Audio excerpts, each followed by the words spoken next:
JHM here. We are doing a Haldex fluid change, and we're also going to be pulling out the pump to check the screen for debris.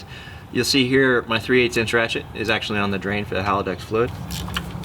We're actually going to be catching the fluid just to make sure we know the quantity that came out. Just kind of a double check.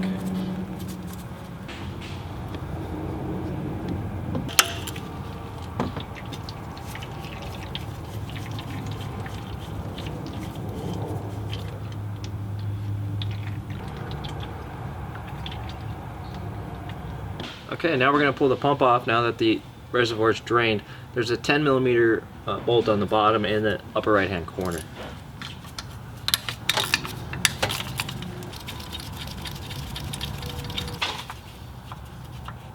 There is a wire that goes over to the top to the actual control module, and there's two plastic retainers that actually clip into the differential to keep the wire from hitting the drive line or the flange over here. So the connector is actually on top. Just connect it up there. And carefully try not to break the plastic. Pull the wire away from the front of the differential, and then you can pull the pump out.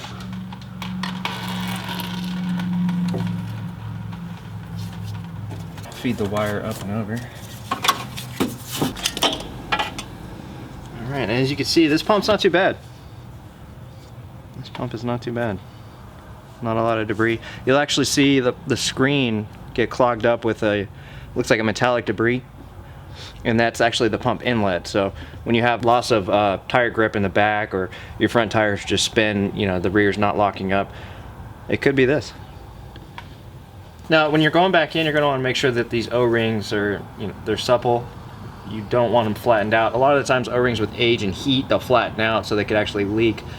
If you're doing this job, it might be a good idea to pick up a couple new ones. You're going to want to make sure before you slide the pump back in that these are actually lubricated with the Haldex oil. And then just, you know, wiggle it back and forth a little bit. You don't want to put a lot of pressure on one side. Just like that. Now we're going to tighten up the pump bolt, so we're going to go to 10 Newton meters.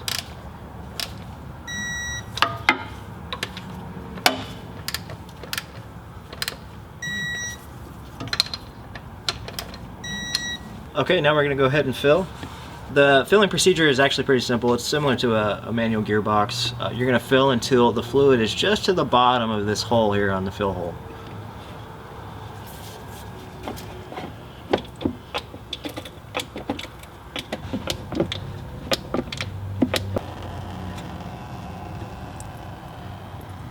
Yep, so now we're at the bottom of the fill hole.